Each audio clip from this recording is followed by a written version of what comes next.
Last lecture में आप पढ़ रहे थे टाइप ऑफ फ्यूजेस। फ्यूजेस कब काम करते हैं? जब आपका लोड जो है वो बहुत ज़्यादा वेरी कर जाए, मतलब कि अचानक से कोई शॉर्ट सर्किट हो गया या लोड कंडीशन में बहुत ज़्यादा चेंज आ गया या कोई मोटर है उसकी वाइंडिंग सड़ गई जिसके कारण जो शॉर्ट सर्किट हो गया पूरी सप्लाई के अंदर। ठीक है, ऐसी कंडीशन के अंदर जो फ्यूज है वो बर्न होता है। लेकिन अगर आपको शॉक लग गया, आपको करंट लग गया, आपने फेस के ऊपर हाथ लगा लिया गलती से, तो ये नॉर्मल कंडीशंस, ये छोटी कंडीशंस हैं, इसके ऊपर इतना लोड नहीं आता जो सब फ्यूज है कि वो जल जाए, बर्न हो जाए। तो ये बहुत ही डेंजरस सिचुएशन है कि फ्यूज आपको बचा नहीं सकता ऐसी कंडीशन में अगर आपको करंट लग जाए।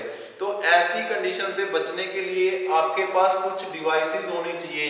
ठीक है, सबसे पहले तो एमसीबी जो है वो भी है तो फ्यूज ही, लेकिन वो इन जो दूसरे फ्यूजेस हैं उनसे ज्यादा सेफ है। पहली कंडीशन तो एमसीबीज यूज करनी चाहिए, और उसके बाद एमसीबीज के अंदर भी अगर आपका जो उतना वो नहीं है कि वो आसान उसी टाइम ऑपरेट हो जाए जब आपको शॉक लग गया, करंट लग गया, वो तब चलेंगी जब करंट जो है कंटिन्यू पास होता रहा और सप्लाई बहुत ज्यादा जो है इफेक्टेड होगी। तो दूसरी कंडीशंस जो होती है, लाइक नॉर्मल आपको शॉक लगा, उस कंडीशन में वो ट्रिप नहीं करेंगी, इलेक्ट्रिसिटी को काटेंगी नहीं। तो ऐसी कंडीशन से बचने के लिए आपके पास होनी चाहिए ELCB। ELCB क्या होता है? ये क्वेश्चन आता है हर बार, what is the meaning of ELCB? बहुत ही इंपॉर्टेंट क्वेश्चन है, पक्का आने वाला एग्जाम के अंदर। तो इसका मतलब होता है अर्थ leakage circuit breaker. Circuit breaker, अर्थ leakage circuit breaker, ELCB। Circuit को ब्रेक करना जब अर्थ लीक हो जाए। इसका मतलब क्या होता है? सबसे पहले तो मैंने आपको बताया कि सप्लाई जितनी जाता है करंट फेस में से न्यूट्रल में से उतना ही वापस आता है, तब जाके आपका सर्किट जो है वो कंप्लीट होता है। लाइक यहाँ पे मैंने एक बल्ब ऑन कर दिया सप्लाई के ऊपर, तो सप्लाई के अंदर जितना फेस आ रहा है करंट फेस के अंदर उतना ही न्यूट्रल से वापस जाएगा। जब ये सप्लाई कंप्लीट हो जाएगी तब आप बोलोगे कि यहाँ पे बल्ब जो है वो चल रहा है। ठीक है, तो अगर ऐसी कंडीशन के अंदर अगर न्यूट्रल के अंदर थोड़ा सा कम करंट आया, जितना फेस में से जा रहा है अगर न्यूट्रल में उससे कम करंट आया, इट मींस जो लोड है वो कहीं ना कहीं से लीक हो गया। ठीक है, लोड लीक होने का मतलब क्या है कि आपने हाथ लगा लिया उसको, आपके थ्रू करंट जो है वो धरती के अंदर चला गया और न्यूट्रल में से आ ही नहीं रहा। तो ऐसी कंडीशन में तुरंत सप्लाई को डिस्कनेक्ट करने की जरूरत है। ठीक है, तो आप यूज करते हैं ELCB। इसके अंदर क्या होता है? इसके अंदर एक ट्रांसफार्मर यूज किया जाता है। उस ट्रांसफार्मर के अंदर दो कॉइल्स फिट की जाती हैं, और दोनों कॉइल्स क्या होती हैं? आपस में कनेक्टेड नहीं होती, वो दोनों कॉइल्स रहती हैं लाइक फर्स्ट कॉइल तो यहाँ पे ये इसके ऊपर ऐसे चढ़ी रहती है कि इसके ऊपर टच नहीं होती ये, लेकिन इसके साथ क्या है? इसके ऊपर वाइंडिंग बनी हुई है। मतलब अगर ऐसे आप किसी चीज के ऊपर वाइंडिंग बना दे तो उसमें से क्या हो जाता है? मैग्नेटिक फील्ड जो है बनती है, जिसके कारण करंट प्रोड्यूस होता है। लेकिन मैंने इसको स्टेबल कर दिया, इसको न्यूट्रल कर दिया बाय अनदर वाइंडिंग, एक और वाइंडिंग, उतनी ही कोयल और उतना ही सब कुछ, ये दूसरी वाइंडिंग, दोनों तरफ मैंने वाइंडिंग्स लगा दी, जिसके कारण अब क्या हो गया? यहाँ पे दोनों सप्लाइयां जो है वो न्यूट्रल हो गई, दोनों सप्लाइयां जो है नॉर्मल हो गई। ठीक है, एक दूसरे से, मतलब कि करंट ना तो बनेगा ना ही वो कुछ और होगा। ठीक है, अब जितनी कोयल इस तरफ है ट्रांसफार्मर की, उतनी कोयल इस तरफ है, ट्रांसफार्मर जो है वो बिल्कुल स्टेबल है। ठीक है, ये फेस वायर हो गई, ये न्यूट्रल वायर हो गई, तो यहाँ पे भी ये फेस वायर होगी, ये न्यूट्रल वायर होगी। आगे आप इसको लोड को काम लगाएंगे, कुछ ना कुछ आप इसे वर्क करवाएंगे, कुछ भी जो भी आपने काम करवाना है उसके ऊपर इसको लगा देंगे। ठीक है, तो ऐसे ही ये फेस वायर और न्यूट्रल वायर के अंदर सेम करंट चलेगा तो सप्लाई जो है नॉर्मल रहेगी। और एक तीसरी वायर आप इसके ऊपर कनेक्ट करेंगे, इसके ऊपर एक और कॉइल बनाएंगे आप यहाँ पे, सिर्फ छोटी सी कॉइल। उसका काम क्या होगा? बहुत ही नॉर्मल सी वर्किंग है इसकी। यहाँ पे ये क्या करेगी, एक ट्रिप मैकेनिज्म को ऑन करेगी। ठीक है, जैसे यहाँ पे एक ट्रिप मैकेनिज्म है इस कोयल के अंदर, जब थोड़ा सा भी करंट आया इसके अंदर तो ये क्या करेगी, लोड कंडीशन होगी कि कितने लोड के ऊपर इसमें चलना है। तो यहाँ पे एक रिले लगी हुई है, ये उस रिले को क्या करेगी, चार्ज कर देगी। ट्रिपिंग रिले है यहाँ पे। ट्रिपिंग रिले का काम क्या है कि जब भी इसके अंदर करंट आया तो इसने क्या करना है, ट्रिप कर देना है, इलेक्ट्रिसिटी को डिस्कनेक्ट कर देना है। रिले, ट्रिपिंग रिले के अंदर एक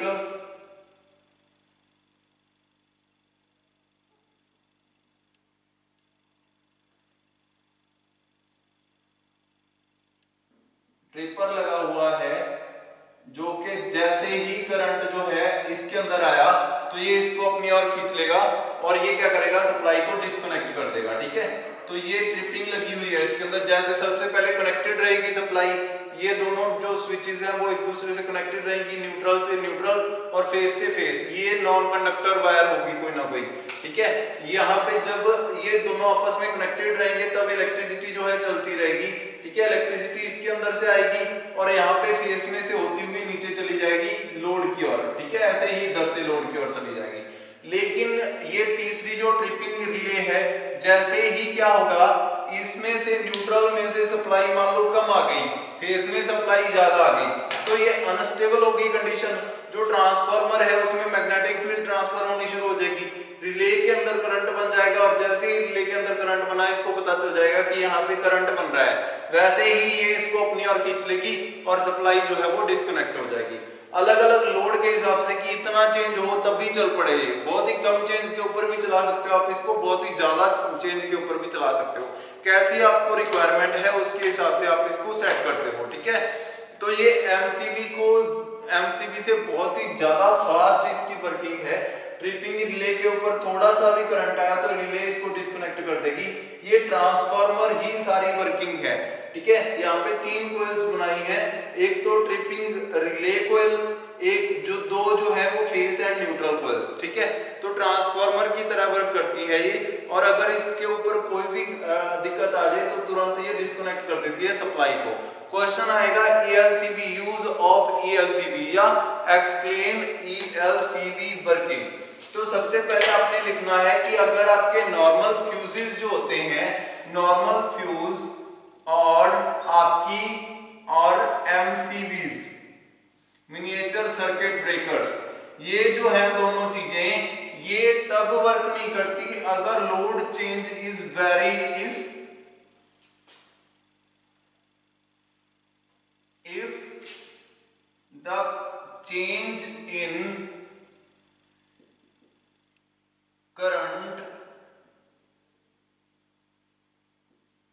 is very low, then these both are not working. ठीक है, लाइक कंडीशंस कौन सी होगी, like shock to a person. ठीक है, शॉक लग गया किसी पर्सन को, ये ऐसी कंडीशन है जिसके अंदर करंट जो है ज्यादा ऊपर नीचे होगा, वेरी ऊपर नीचे नहीं होगा, जो बहुत ही लो करंट का चेंज आएगा करंट के अंदर। तो ऐसी कंडीशन के अंदर आपका normal MCBs and normal fuses can not be used, fuses and MCBs can not be used. In this type of situation we need a most accurate device which can disconnect the supply very soon as possible। जैसे ही shock लगा आगे किसी person को उसी time पे supply को disconnect कर दे, इतनी फास्ट अपने को कोई डिवाइस चाहिए। तो उसको सेट करने के लिए आपने क्या बनाया है, MCB बनाई है। इट इज वेरी सेंसिबल, बहुत ही ज्यादा सेंसिबल है।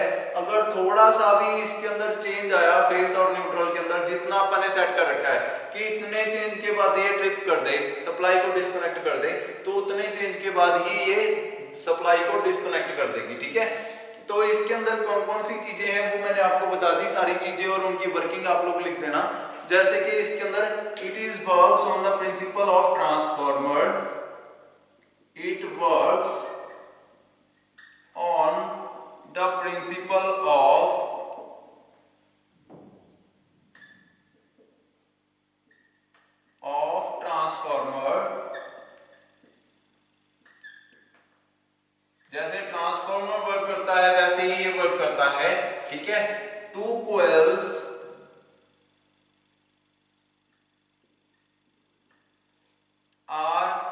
fitted on a transformer. One is phase coil and other is neutral coil. दो कोयल्स होती हैं, phase coil and neutral coil, और उन दोनों के बीच में क्या रहता है, जैसे ही करंट के अंदर वेरिएशन आया दोनों के अंदर, if A low amount of, ठीक है, very low amount of change comes into supply of phase and neutral, there is a magnetic field transfer into the transformer which activates the tripping relay. जब भी इसके अंदर थोड़ा सा भी current pass करेगा, क्रॉस करेगा, तो ये एक्टिवेट कर देगा ट्रिपिंग रिले को और वो डिस्कनेक्ट कर देगी फेस को एंड न्यूट्रल को। ठीक है, थोड़ा सा भी चेंज आया इन दोनों के अंदर, अगर जितना फेस के अंदर करंट जा रहा है उतना न्यूट्रल के अंदर वापस आ रहा है, इट मींस सिचुएशन सही है, कोई चेंज नहीं है, कोई दिक्कत नहीं है। लेकिन जैसे ही फेस के अंदर थोड़ा सा ज्यादा करंट गया और न्यूट्रल से थोड़ा सा कम आ गया, वैसे ही ये क्या करेगा, डिस्कनेक्ट कर देगा ट्रिपिंग रिले को और वो फेस और न्यूट्रल को डिस्कनेक्ट कर देगी। ठीक है, बहुत ही अच्छी वर्किंग है इसकी अर्थ सर्किट ब्रेकर की, ये अच्छे से पढ़ लेना आप लोग, और इसको आप यूज भी कर सकते हैं घरों के अंदर, ये आप लगा भी सकते हैं। ठीक है, तो ELCB का जो टॉपिक है बहुत ही इंपॉर्टेंट है, बुक के अंदर है पूरा, आप देख लेना इसको बुक के अंदर से टॉपिक को। ठीक है, अगर कुछ भी ना समझ में आए तो पूछ सकते हो कभी भी, कोई दिक्कत नहीं है। ठीक है, नेक्स्ट आता है अर्थिंग। अर्थिंग जो होती है उसका वर्क क्या है, सबसे पहले अर्थिंग काम क्या करती है, ये अपन ने लास्ट लेक्चर में पढ़ा था। अर्थिंग जो होती है वैसे तो बहुत सारे तरीके से की जाती है, लेकिन दो ऐसे मेथड्स हैं जो बहुत ही इंपॉर्टेंट है और कॉमनली आप उसको यूज करते हैं, pipe earthing end plate earthing. Earthing का मतलब है कि थर्ड जो आपका टर्मिनल होता है उसको धरती से जोड़ देना, किसी भी जो इक्विपमेंट है उसकी बॉडी को धरती से कनेक्ट कर देना, ताकि अगर उसके अंदर करंट आए तो उसको क्या किया जा सके, आप उसको सीधा धरती के अंदर भेज सके ताकि आपको शॉक ना लगे। अर्थिंग क्या है, it is a process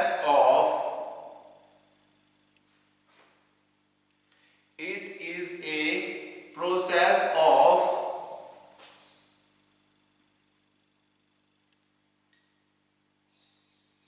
connecting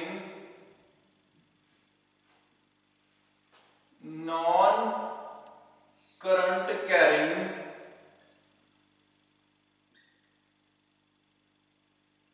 metallic parts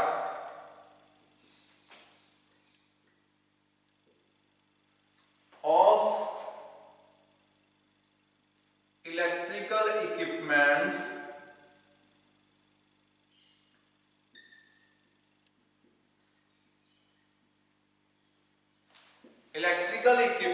के नॉन करंट कैरिंग पार्ट्स को कनेक्ट करना, और प्रोसेस ऑफ कनेक्टिंग या कनेक्टिंग लिखते हैं आप, connecting non current carrying metallic parts, non current carrying metallic parts of equipments with earth surface. ठीक है, अर्थ सरफेस से उसको कनेक्ट कर देना। जब with mass of earth, with mass of earth ऐसा लिखते हैं अपन, सरफेस से नहीं, विद मास ऑफ अर्थ, धरती से उसको जोड़ देना, क्योंकि धरती बहुत बड़ी है, उसके ऊपर थोड़ा बहुत करंट उसको इफेक्ट भी नहीं पड़ता उससे धरती को। ठीक है, लेकिन अगर वो किसी मेटलिक पार्ट में हो तो स्टोर बहुत ही ज्यादा करंट हो जाता है, वो उसको हाथ लगाओगे तो वो क्या करेगा, आपको बिल्कुल हार्म कर सकता है। लेकिन अगर अपन ने उसको धरती के मास से जोड़ दिया, मास ऑफ अर्थ से जोड़ दिया, उसी करंट को, नॉन करंट कैरिंग पार्ट को, मेटलिक पार्ट को धरती के मास से जोड़ दिया, तो अगर उसके अंदर करंट आया, non current carrying metallic part के ऊपर करंट आया, तो वो क्या करेगा, उसको धरती में भेज देगा और जो पर्सन है उसको शॉक से बचाया जा सकता है। ठीक है, it is the safety major for persons using the equipment, उन पर्सन्स के लिए सेफ्टी मेयर है ये जो इस इक्विपमेंट को यूज कर रहे हैं, ठीक है, ताकि अगर उस इक्विपमेंट के अंदर करंट आए तो ये उसको धरती के अंदर भेज दे, ठीक है। मैंने आपको बताया था कि इक्विपमेंट्स बहुत सारे ऐसे हैं जिनसे उनको बचाया जा सकता है, लेकिन फिर भी किसी चीज के ऊपर भरोसा नहीं किया जा सकता, तो ये सबसे अच्छा रीजन है कि उसको अर्थ में भेज दिया जाए डायरेक्ट, ताकि शॉक से जो इफेक्ट है वो कम से कम आए। नेक्स्ट इसके अंदर होता है कि अर्थिंग होती किस किस टाइप से है, कैसे आप अर्थिंग कर सकते हो। तो आप अर्थिंग के बारे में दो चीजें पढ़ेंगे, एक तो प्लेट अर्थिंग, प्लेट अर्थिंग, एक प्लेट यूज करते हैं अर्थिंग के लिए, और दूसरी आप पढ़ेंगे pipe earthing, pipe earthing, plate earthing and pipe earthing, दो तरीके की अर्थिंग होती है। दो तरीके की अर्थिंग आप पढ़ेंगे, मेन है प्लेट और पाइप, दोनों में से क्वेश्चन पक्का आता है हर बार, ठीक है। प्लेट अर्थिंग आ जाए चाहे पाइप अर्थिंग आ जाए, ठीक है। तो कैसे करते हैं, इसके अंदर सबसे पहले धरती के अंदर अप्रोक्सीमेट 3 to 4 मीटर के ऊपर, धरती के अंदर लाइक ये सरफेस है, अर्थ सरफेस, इसके अंदर 3 से 4 मीटर की गहराई में अप्रोक्सीमेट जो डेप्थ है 3 to 4 मीटर के बाद एक क्या किया जाता है, एक प्लेट धरती के अंदर दबा दी जाती है, ठीक है। वो प्लेट होती है रेक्टेंगुलर साइज की,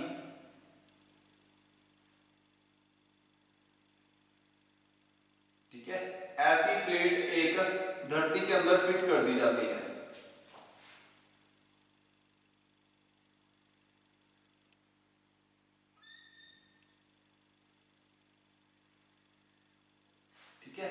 इस प्लेट का जो साइज होता है वो बहुत ही इंपॉर्टेंट है, क्वेश्चन हर बार आता है कि प्लेट अर्थिंग के अंदर प्लेट का साइज कितना रहता है। तो वो रेक्टेंगुलर जो है साइज की वो 60 into 60, मतलब कि इसका जो साइज है वो इस तरफ से भी 60 है, ऐसे भी, और ऐसे भी 60 है, ठीक है। ऊपर की ओर भी 60 साइज है इसका, बॉटम से भी 60 है। बना ही देता हूं मैं इसको, यहाँ पे ये आ गया इसका साइज 60 into 60, ठीक है। तो 60 साइज की है ये, 60 इस तरफ से और 60 इस तरफ से, 60 सेंटीमीटर, ठीक है। 60 सेंटीमीटर इंटू 60 सेंटीमीटर इसका साइज है, ठीक है। इसके बाद इसके चारों तरफ एक और रेक्टेंगल बनाया जाता है, उसके अंदर भरा जाता है चारकोल एंड सॉल्ट, ताकि इसको क्या किया जा सके, नमी दी जा सके। मैंने आपको बताया कि अगर आपकी जो कोई वायर है ना वो डायरेक्ट अर्थ के ऊपर रखी जाए, सीधी अर्थ के ऊपर रख दी जाए, तो अर्थिंग इतनी अच्छी नहीं होगी, फिर तो वो आपकी बॉडी में से ही निकलेगी, ठीक है। तो उसको आप कैसे बेस्ट सिचुएशन दे सकते हैं कि करंट जो है वो उसी पाइप में से जाए, वो उसी जो है वायर में से जाए, ठीक है। तो वायर में से निकालने के लिए मेटल बॉडी से सीधा वायर में से करंट जाए, आपकी बॉडी में से होके ना जाए, उसके लिए आपको बेस्ट सिचुएशन देनी होगी अर्थिंग को कि सारा करंट उसमें से क्रॉस कर जाए। तो एक और जो है अपने पार्ट बना दिया, इसके अंदर रहता है ceramic plus salt, ceramic plus salt इसके अंदर फिट कर दिया जाता है, भर दिया जाता है, जिसके कारण जो है सिरामिक और सॉल्ट जो होते हैं ये जब इनको थोड़ी सी नमी मिल जाए तो ये करंट के बहुत ही ज्यादा अच्छे कंडक्टर बन जाते हैं, जिसके कारण क्या होता है, सॉल्ट वाला पानी आपने देखा होगा कि जो साफ शुद्ध पानी है वो करंट का सुचालक नहीं होता, लेकिन जब उसमें से थोड़ा सा सॉल्ट डाल दिया जाए तो वो क्या होता है, करंट का सुचालक बन जाता है, वो कंडक्टर बन जाता है, ठीक है। प्योर जो वाटर है वो करंट का कंडक्टर नहीं होता। तो जब इसके अंदर सिरामिक प्लस ये 60 into 60, यहाँ पे एक चीज और रहेगी, ये 60 into 60 की प्लेट है, लेकिन इसका साइज जो मोटाई है इसकी वो कितनी रहती है, वो रहती है 3.18, ठीक है, इतनी इसकी मोटाई रहती है। तो ऐसी ये प्लेट आप इसके अंदर फिट करते हैं, ठीक है। ये दोनों सेंटीमीटर में है, ये दोनों सेंटीमीटर में है, और ये जो लेंथ है ये mm में है। मिलीमीटर में, ठीक है। इसकी मोटाई mm में है और ये दोनों 60 × 60 सेंटीमीटर में है। ये बहुत ही इंपॉर्टेंट है। 3.18 mm मोटाई मोटी चादर आप इसके अंदर फिट करेंगे, जिसकी चौड़ाई 60 mm और उसकी ऊंचाई भी 60 mm, ठीक है। ऐसी चादर अपने चारकोल के अंदर फिट कर दी। मैंने आपको बताया कि अब इसको क्या चाहिए, नमी चाहिए वर्क करने के लिए, ठीक है। तो नमी के लिए मैं क्या करूंगा, यहाँ पे एक पाइप फिट करूंगा जो कि इस प्लेट तक आती हो, ताकि इसके अंदर अपन बार बार पानी डालते रहें, ठीक है। पानी इसके अंदर डालते रहेंगे तो ये अच्छे से वर्क करेगी। और खास करके समर सिचुएशन के अंदर तो आपको बहुत ज्यादा इसको रिक्वायरमेंट रहती है पानी की, ठीक है। और यहाँ पे आप बनाएंगे एक फनल जिसके अंदर आप पानी को फिट कर सको, पानी को फिल कर सको ताकि वो पानी नीचे जाए, ठीक है। ऐसी फनल यहाँ पे बना दी। और इसके ऊपर यहाँ पे ही इसी जगह पे आप क्या करेंगे, एक वायर फिट कर देंगे इसके ऊपर अच्छे से। उस वायर को भी आप एक पाइप में से निकालेंगे, ठीक है। एक वायर जो है इसी प्लेट के ऊपर एक वायर फिट कर दी, वो वायर को मैं पाइप में से ले जाके और यहाँ पे बाहर ले आऊंगा सरफेस से, ठीक है। ये आ गई वायर इसके अंदर, ठीक है। इसके अंदर आप ये जो है ये एक पाइप है, जीआई पाइप, जीआई पाइप है, जीआई मटेरियल है और पाइप है ये जीआई मटेरियल की, ठीक है। इसके जरिए आप क्या लेके आएंगे, उस जो कंडक्टर है उसको बाहर लेके आएंगे इलेक्ट्रिसिटी के। जो अर्थ वायर है उसको आप यहां से लेंगे और इसको इसके अंदर अंदर ले जाके आप जो है बाहर निकाल देंगे यहां से, ठीक है। ये आ गई वायर बाहर, ठीक है। तो ये क्या है आपकी, ये वायर है जो कि अर्थ वायर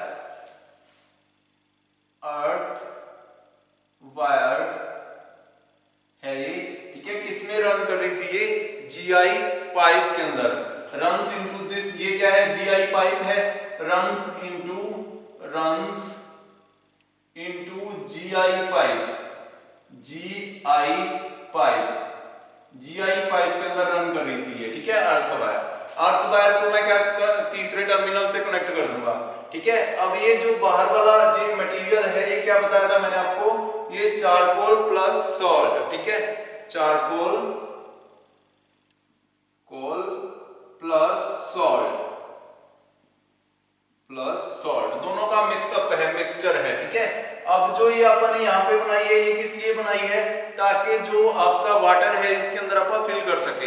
तो इसके चारों ओर क्या करना पड़ेगा अपने को, कंक्रीट की एक वॉल बनानी पड़ेगी ताकि पानी जो है वो इधर उधर ना चला जाए। तो यहाँ पे कंक्रीट की वॉल बनानी पड़ती है जो कि 30 सेंटीमीटर नीचे की ओर है और इस तरफ 15 सेंटीमीटर, 30 सेंटीमीटर नीचे की और 15 इस तरफ, और नीचे जाके फिर से ये आपस में कनेक्ट हो जाएगी जो आपकी कंक्रीट वॉल है, ठीक है। तो ये जो इतना एरिया है ये किससे बन गया, कंक्रीट से, ठीक है। तो ये क्या है आपकी कंक्रीट मतलब सीमेंट, बजरी, क्रैशर, उन चीजों का मिक्सअप, ठीक है। तो वो होता है कंक्रीट से इतना एरिया बनाओगे आप। ये कितना है नीचे की और 30 सेंटीमीटर, और ये जो इसके दोनों साइड कॉलर्स बने हैं ये कितने के हैं आपके, ये है 7.5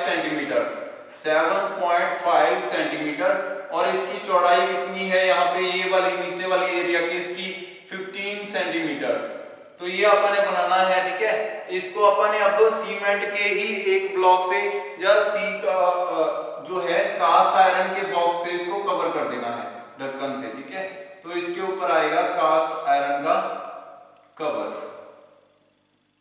मेटल, ठीक है, CI कवर, ठीक है। इसको बंद करने के लिए इसको खोलो, इसके अंदर पानी फिल करो क्योंकि इसके अंदर करंट भी तो हो सकता है ना। तो ये पाइप जो है जो अपन ने पानी इसके अंदर भेजने के लिए यूज की है, ये वाली पाइप, ये 20 जो है इसका डायमीटर है 20 mm डाया की ये GI पाइप है, डाया की ये GI पाइप, ठीक है। GI मटेरियल की दो पाइप्स यूज की हैं इसके अंदर, एक तो ये वाली पाइप, एक ये वाली पाइप। इसके जरिए तो ये जो प्लेट है उसको सीधा मैंने यहाँ पे कनेक्ट कर दिया है और उसको बाहर लेके आने का काम किया है इस वाली GI पाइप ने। दूसरी GI पाइप का काम क्या है, पानी को इस फनल से इसका फनल का, इसको बोलते हैं फनल, फनल, ठीक है। इस फनल से पानी को नीचे लेके जाना, तो इस फनल का साइज कितना रह जाएगा 30 सेंटीमीटर इंटू 30 सेंटीमीटर। इसका साइज भी सेम है 30 सेंटीमीटर इंटू 30 सेंटीमीटर, इस तरफ भी 30 centimetre, 30 centimetre, 30 centimetre into 30 centimetre, ठीक है। तो यहाँ पे जो पाइप आई थी, अपन ने पाइप जो फिट की है अर्थ वायर की पाइप, उसके जो फिट करने का उसका सिस्टम कैसा होता है, जो प्लेट होती है उसके ऊपर ऐसे बोल्ट्स लगे रहते हैं। जैसे यहाँ पे ये प्लेट आ गई, ये वाली जो प्लेट इसके अंदर फिट की है, तो उसके ऊपर यहाँ पे बोल्ट डाल के, 2 बोल्ट डाल के एक पत्ती बना के इसके साथ, उस पत्ती के अंदर भी सेम 2 बोल्ट दोनों तरफ कसे टाइट हो जाएंगे, टाइटन हो जाएंगे दोनों तरफ, ठीक है। इस पत्ती के साथ आप कनेक्ट करते हैं वायर को, ठीक है। यहाँ पे वायर फिट हो जाती है, ऐसे जाती है वो वायर, ठीक है। पत्ती के साथ इस पत्ती के ऊपर जो नीचे वाली जो प्लेट है उसके ऊपर एक छोटी प्लेट बोल्ट के साथ टाइट करके उसके साथ वायर को अटैच करते हैं, फिर वो वायर जाती है बाहर, मतलब कि मैक्सिमम अपन ने उससे पावर लेनी है, ठीक है। तो ये जो बनाया है अपन ने, ये बनाए हैं आपकी अर्थिंग का सिस्टम, ऐसे अर्थिंग की जाती है। ये उसके सारे पार्ट्स आ गए इसके अंदर, ठीक है। ये जो कंक्रीट है, कंक्रीट सॉरी नीचे सिरामिक है, ये कितना डालना होता है 15 सेंटीमीटर चारों तरफ, 15 सेंटीमीटर इस तरफ है, मतलब कि ये भी 15 सेंटीमीटर, ये भी 15 सेंटीमीटर, यहाँ से यहाँ तक ये सिरामिक का जो किया है 15 सेंटीमीटर, और यहाँ पे भी ये भी जो है ये कितना रहेगा, इसके ऊपर वाली साइड ये भी 15 सेंटीमीटर, ठीक है। चारों तरफ 15 सेंटीमीटर ये जा होता है, ठीक है। तो यहाँ पे ऐसे आपने क्या करनी है, अर्थिंग करनी है। ये कौन सी आ गई आपकी प्लेट अर्थिंग आ गई, सिंपल वाली अर्थिंग आ गई। GI प्लेट अपन यूज करनी है। जो प्लेट होती है, प्लेट कौन सी यूज करनी है, प्लेट होती है G1 बोलते हैं, GI प्लेट बोलते हैं, ठीक है। ये मटेरियल है उसका G1 या GI प्लेट, ठीक है, यूज करनी है अपन ने फॉर अर्थिंग, ठीक है, इस प्लेट के साथ। और साइज इसका कितना है 60 इंटू 60 इंटू 3.18, जैसा कि अपन ने लिखा था। तो आज के लेक्चर में अपन ने इतना ही पढ़ना है। इसके बारे में, अर्थिंग के बारे में आप अच्छे से समझ लेना, ठीक है। बहुत ही इंपॉर्टेंट है, कैसे चारकोल से आप जो है अर्थिंग करते हो, ठीक है। बहुत ही जो है क्वेश्चन पक्का आता है। डायग्राम बनाना मोस्ट इंपॉर्टेंट है, डायग्राम बना दिया आधा काम हो गया।